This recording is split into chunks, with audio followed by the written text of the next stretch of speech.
Hi and welcome to our photography course. We're really excited for the first time ever at PhD to be offering a photography course.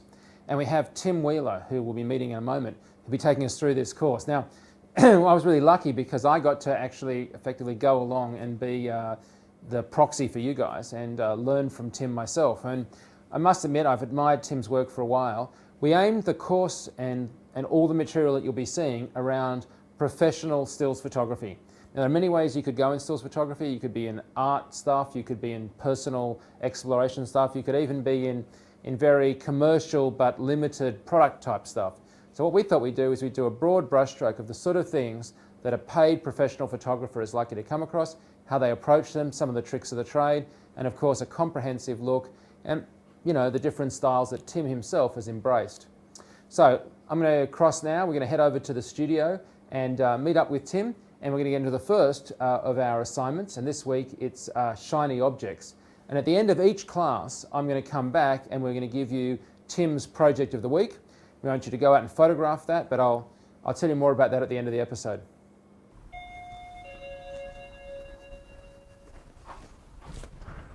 Good, Mike, how are you? Good. Got some more product? We do. Terrific, come through. So Tim, first let me say thank you so much for agreeing to do the course. I am incredibly enthusiastic to do this. I love photography myself, so this is just a no-brainer for me. I'm really looking forward to it. Hey, when did you sort of get started in photography yourself? Well, I started with an interest at school, and then I went to college and worked for a number of different photographers in a variety of fields. And then I started my own business about 20 years ago. Wow, and so what sort of work do you do here at the studio? Advertising and corporate photography, so it's people and products, both here in the studio and on location. Well, we're really keen to do this because this is the sort of the pointy end of real professional photography as opposed to, I guess, what you might call amateur stuff. I mean, that's great amateur photography that's being done, but we're interested in professional photography. So how do you want to run the course? Well, I thought we'd start with some photography and then follow up with some technical and theory discussion at the computer and run both the practical and technical alternate week after week. Great. So what's our first exercise? Well, something really challenging. Shiny objects. Well, they're always difficult. I took your instruction and I went and bought some shiny objects. So I hope these are good, or I expect they'll be horrendously bad for all the reasons. We've got 3 things to shoot. We have the shiny plastic. This is a shiny plastic dome. So that's kind of, imagine... the curve is always a challenge. And then finally, super shiny object. There you go. Yes, the mirror reflection surface. Well, I think that'll provide some very interesting lighting and compositional challenges. So let's have a start.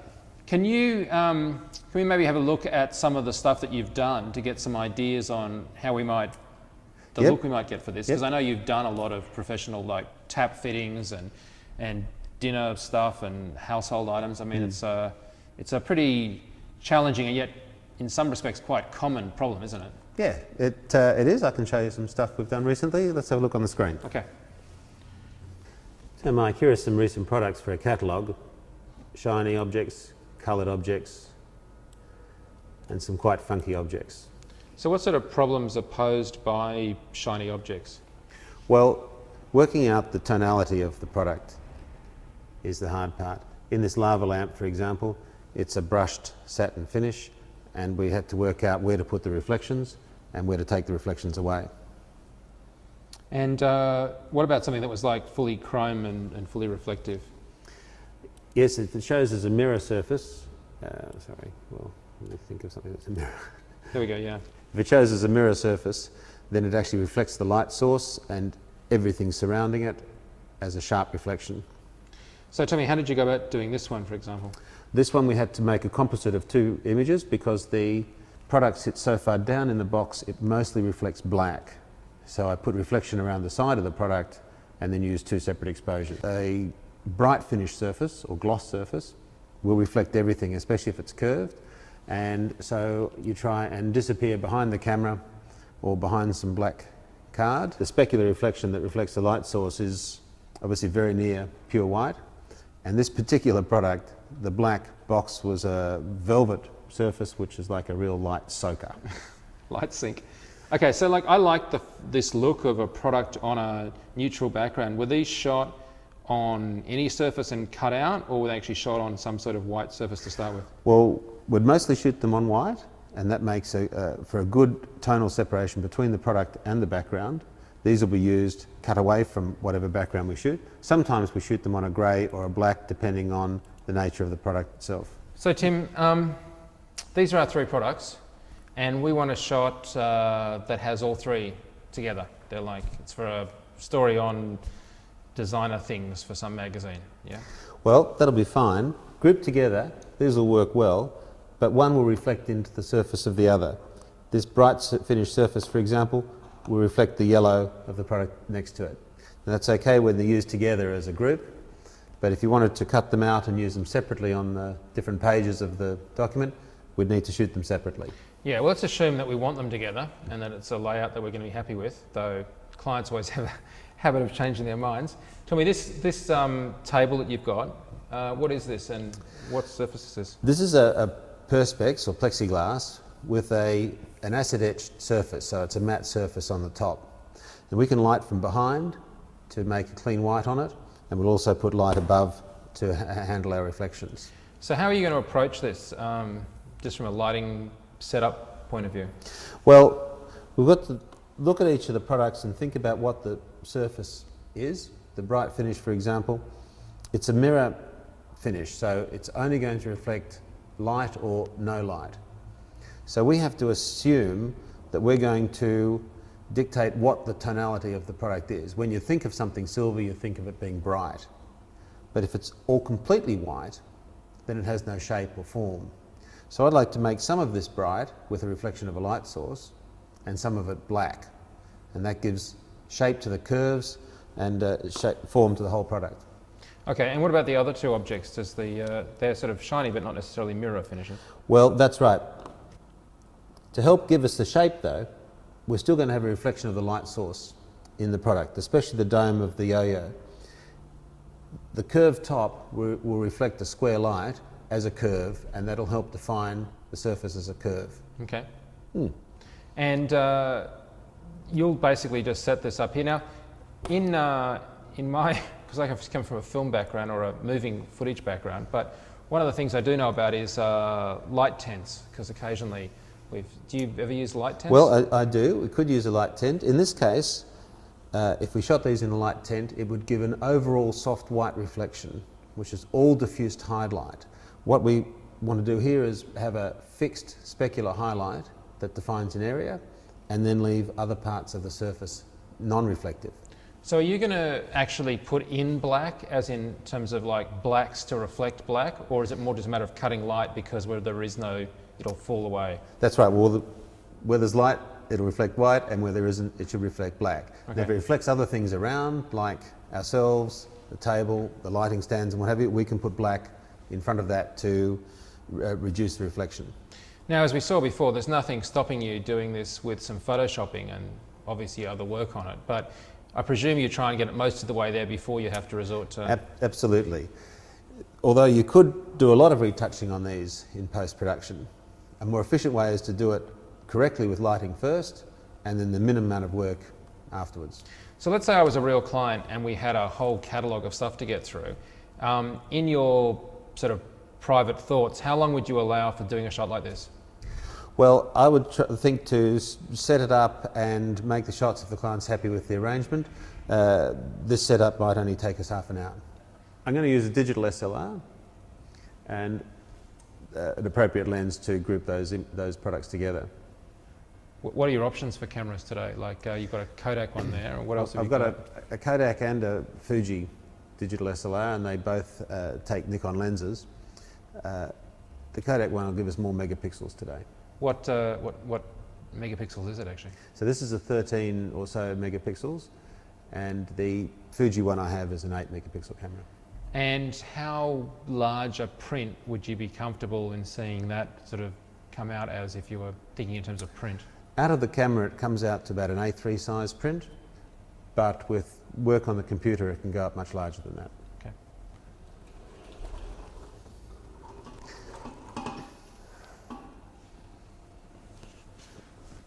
So what's the very large, heavy-looking tripod-y thingy that you've got there? This old beauty is a camera stand that gives me a very steady base of the camera and an amazing range of height. So I can get right up on top of products and look down on them.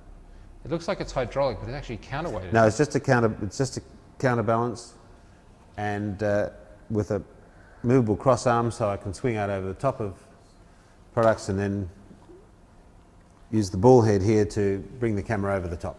And is this a special camera matte box at the end here that you've made yourself, or is that just something I haven't seen before? No, it's my addition is some cutters at the front, but it's a Koken designed lens hood and filter holder, and I use this kind because the range of filters that we still use, even though we use digital photography, we still use filters, and this holder can take a good range of filters in.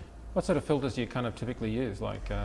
Well, most importantly, the thing that can't be duplicated on the computer is a polarizing filter. Oh, okay. But I'll also use graduated colors and graduated densities. Now I'm going to bring my shooting table into position first of all, so this tethers the camera to the table. So when you're shooting, you're always reviewing on the computer? Yeah, we shoot tethered or straight to the computer, so that as I make a frame here, I'll look at it on the monitor and judge the quality that way. And you're a PC guy?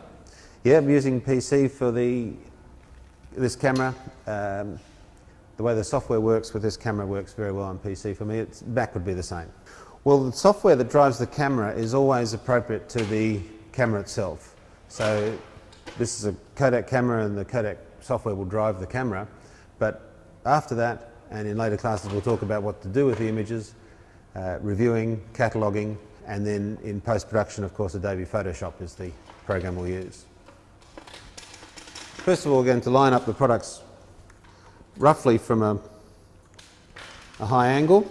So I'm looking down on the group we've left on the table there.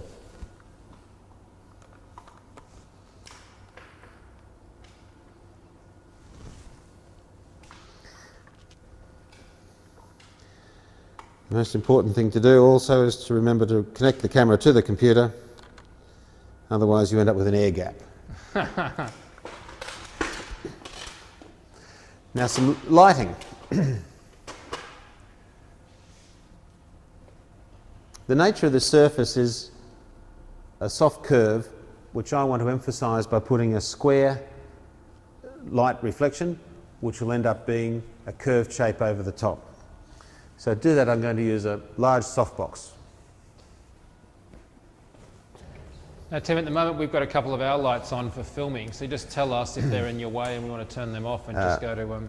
Yep, well, the lights I'll be using are flash, so although we'll see a modelling light to show me where the reflections are, when the picture's taken, only my flash will record on the image, so the other lights are incidental. Okay.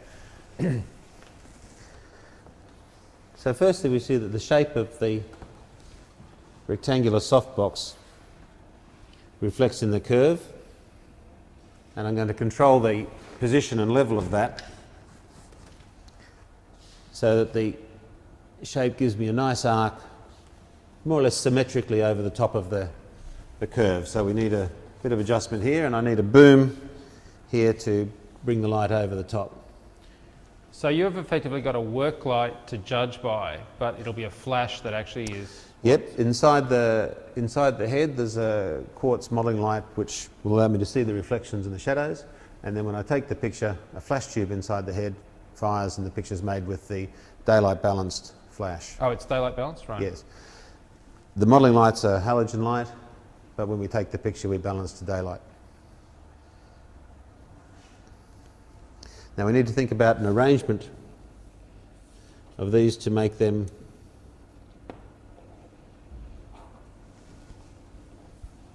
somehow work together, possibly the long yellow one running down the middle, which has some sticker on it. So I'm going to ask David to clean that off with, it looks like some adhesive from a label or a sticker. Now while he's doing that, we can have a look at the bright finish of the silver here. Now it's also, as we've been handling it, we'll give it a wipe before we shoot it. But its angle will very much depend on where the reflection is going to end up on the surface. Now we want to be able to see that it's a curve. Now just see from the camera angle there, because the surface is actually slightly uneven, it's actually going to not give me a clean line along the edge of the softbox, but it's going to give me an irregular line because the surface is slightly dipped in each side of that arch.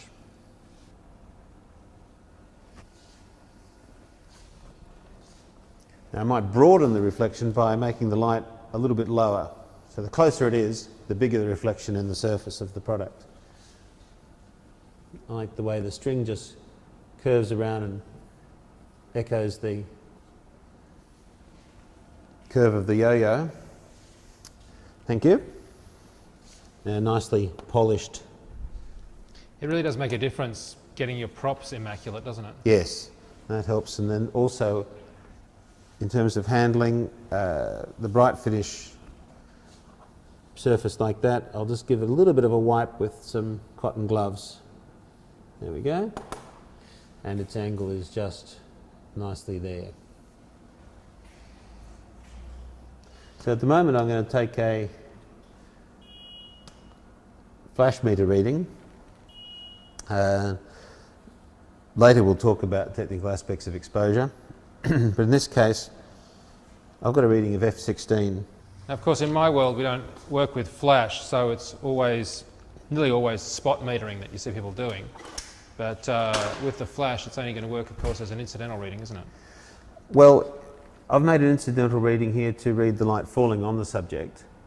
An incident reading uses the white dome rather than an open sensor to read light reflected from the subject.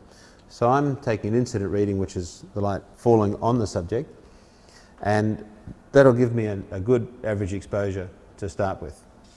So how'd you make the flash fire?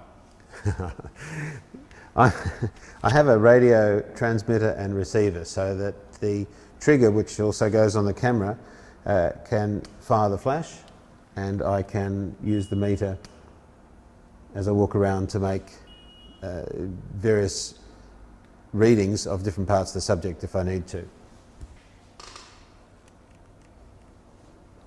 So that's the first shot with just the one top light. Yes, you can see the reflection of the softbox in the yo-yo. There's a soft reflection right across the top of the yellow. That's nice, isn't it?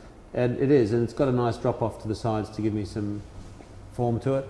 And the bottle opener also has a nice white reflection in it with some darker areas which help give it the shape.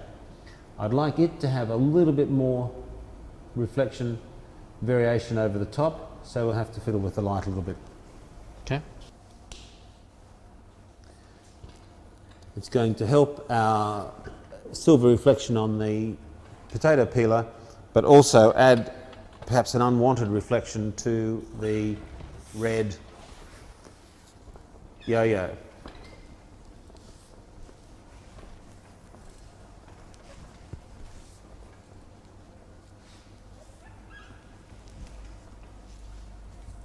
We might need to drop this down quite low so it's just skimming across the front surface. There we are, that looks nice. We can operate this camera, most cameras tethered can be operated from the computer. So when a picture is taken, a new image will appear on the screen. So the new reflection is a small strip along the red, which I'm not really wild about.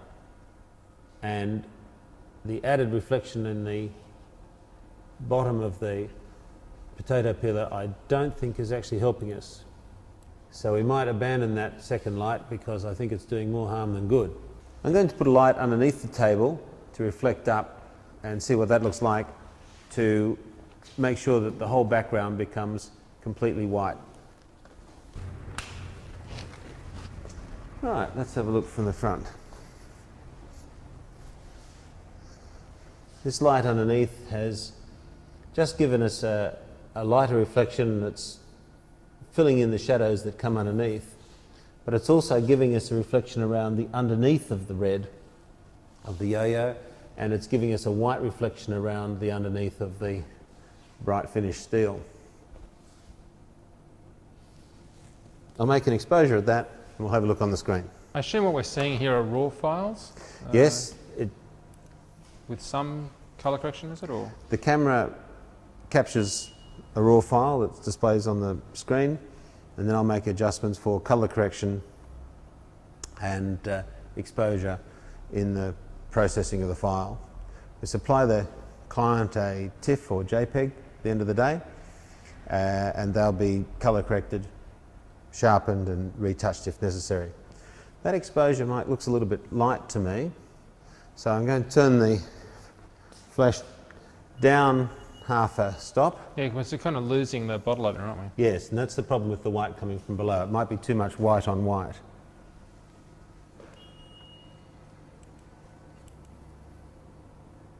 I'm not sure that the white light underneath is going to help us in this case, because it's a little bit too much brightness, which is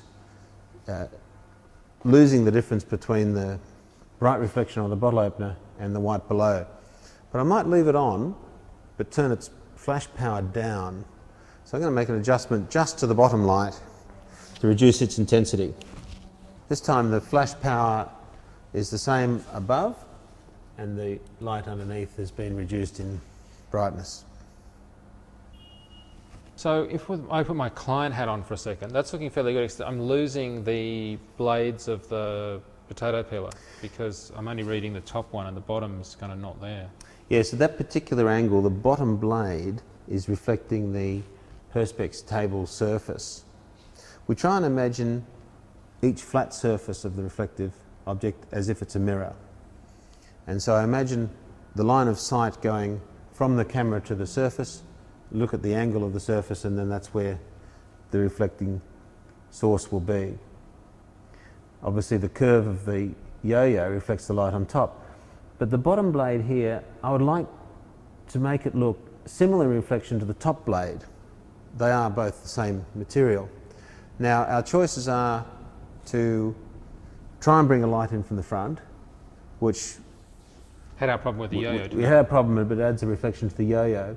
And it's such that the surface of the blade here is actually facing quite a lot down, so it's actually reflecting the surface of the tabletop rather than the background. So one option might be to change the angle of the original of the product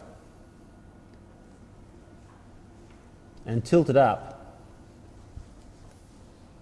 so that the bottom blade changes its reflective angle and we can reflect the light source into it. Now is this where we come across the photographic marvel known as blue tack?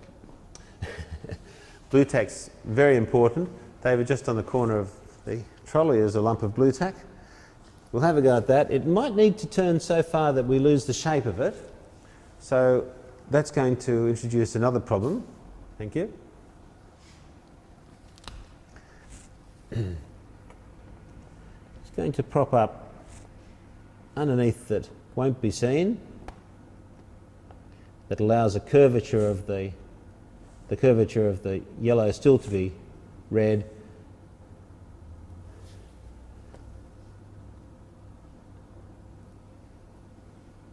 Now, although you might see the blue tack from plenty of other angles, there's only one angle that counts, and that's from the sight line of the camera itself. So that's more or less hidden underneath, and it helps provide the twist to the product so that we can see the reflection of the top blade, and now we see that the bottom blade needs its own special reflection point. It's not working at all. There we go. Let's see how that looks. Now I can see that the top blade reflects the light source here, but the bottom blade reflects a point in the frame that still reflects the surface of the tabletop itself, and I don't want to go any further up with it because we lose the nice shape of the handle. The most efficient technique is to, in this case, is to make two captures.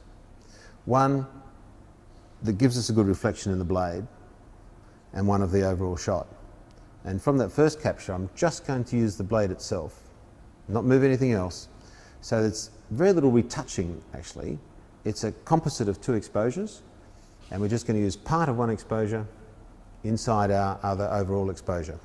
So the trick here is to put a mirror where I can reflect light into that blade, but it can't be seen from anywhere else. So presumably the fact that you're working at what, f16 here means that you've got so much light you don't have to worry about depth of field problems. Well, f16 will give me, with this lens, will give me enough depth of field to be sharp from the front to the back of this particular set. And if I needed more depth of field, I can stop the aperture down more and turn the flash power up. This is a 180mm lens, and this camera is a full frame chip, so the camera works the same as it would on a conventional 35mm camera as far as the angle of view is concerned. Alright, so I've got a good reflection in there now.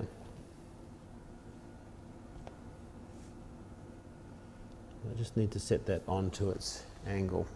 Lovely. Now I've got the yellow looking very nice, but I don't want to move it again, so I'm just going to move the other objects to maintain our composition.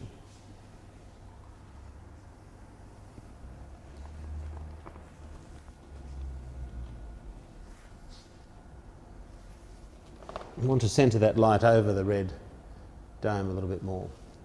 Okay, so let's have a look at an exposure there. We've made a capture with the mirror in, which is going to give us a nice reflection in the bottom steel. Now we're going to make an overall capture without the mirror. That looks lovely. We still haven't addressed the problem with the top of the bottle opener. It's looking a bit flat, isn't it? It is a bit flat. It has some curve in there, and that's not being shown up by the light as it is at the moment. So there are a couple of ways to do that.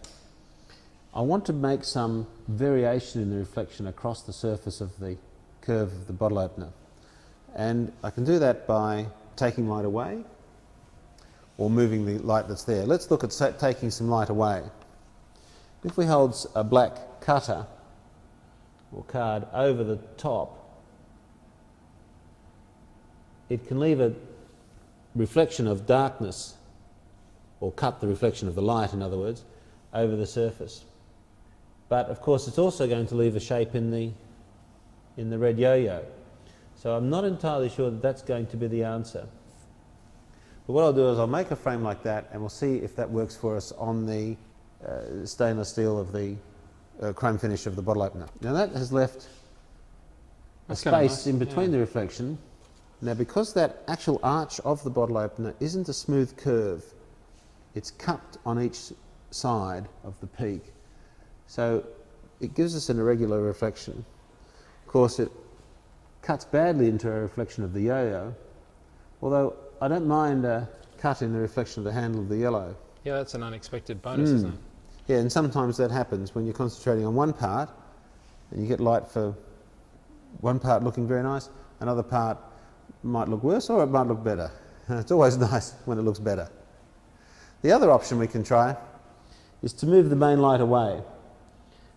The smaller the light source is, the less size it reflects in the surface. Okay. So if I back this light up a little bit, it's going to make a smaller reflection in the red yo-yo and in the yellow, and just leave patches of reflection in the silver rather than an overall reflection.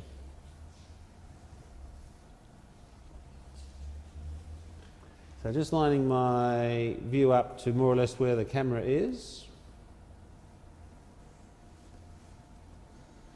We'll make another exposure there. That light has less reflection now in the black, less reflection in the surface of the chrome finished bottle opener,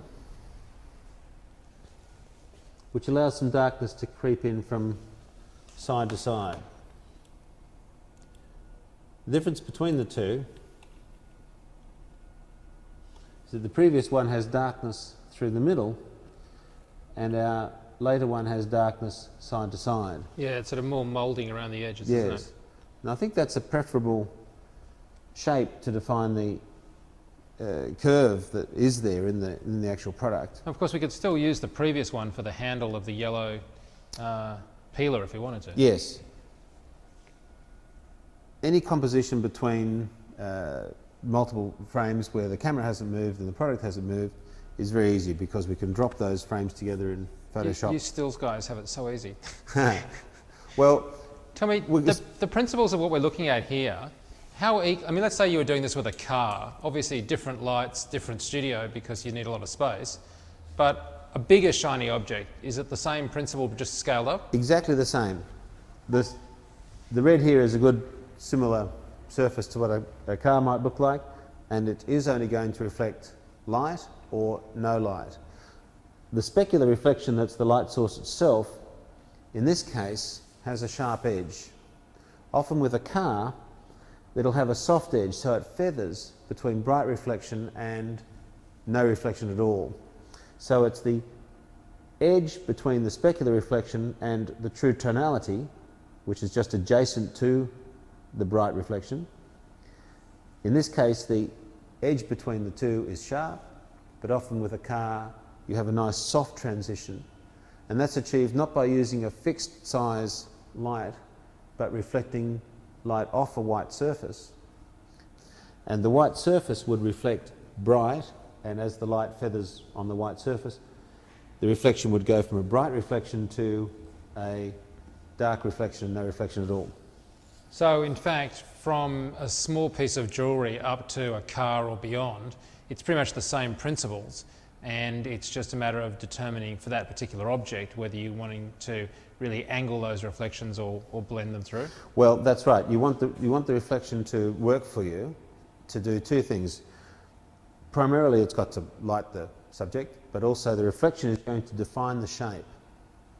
Anything that's a bright finish, especially a bright finish chrome object like this, doesn't have any true tonality of its own. We would know that red yo-yo, for example, if it was photographed under almost any kind of light. But the chrome is only appearing chrome because it's reflecting white.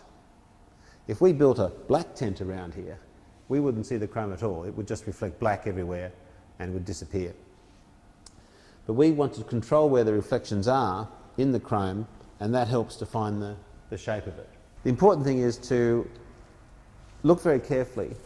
Now, unlike shooting movie, where each frame is only very quickly coming to your eye, in this case you can sit and look at one frame for days on end if you want, and you can see every little reflection and imperfection that there might be. So it's important to take care to look very closely at the fine detail and see exactly where the reflections are and where they're not.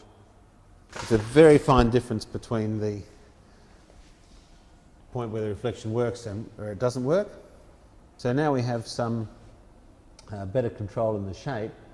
I like the way the light goes through the centre of the curve, but I feel it's gone a little bit dark over too much of it to the front. Gives the feeling that the thing is a black product rather than a chrome product. So you're moving the light, you're moving the light about an inch or two Yes. every time we move it, and it's so subtle, isn't it? It is. It makes a big difference to the reflection. Now I'm happy with where that light is falling, but the top curve of the bottle opener has a good reflection for us, but I feel the front circle still leaves us a little bit dark. Okay. So what we're seeing now is pretty good, but I think the other thing that's great about it is it's illustrating why these are, as we like to say on my side of the fence, a bugger to light, because every time you touch things just a smidge, it affects something else, right? That's right. The combination of the three objects in the one frame does provide a challenge. As I change reflection on one, it's making it not so nice on the others. So I feel we're almost there, working in combination with a couple of frames we've already chosen, but I wouldn't mind just seeing a little bit brighter reflection in that curve of the bottle opener, and I could do that by looking at a reflector, just a bit of white card which we might just hold there, and that should just give us a bit of brightness in the edge of the Oh, that's made a difference, hasn't it? So now I think it's showing more as a curve, and it's a little bit a little bit more realistic in its overall form. So I think we might end up with a composite of one capture for the bottle opener,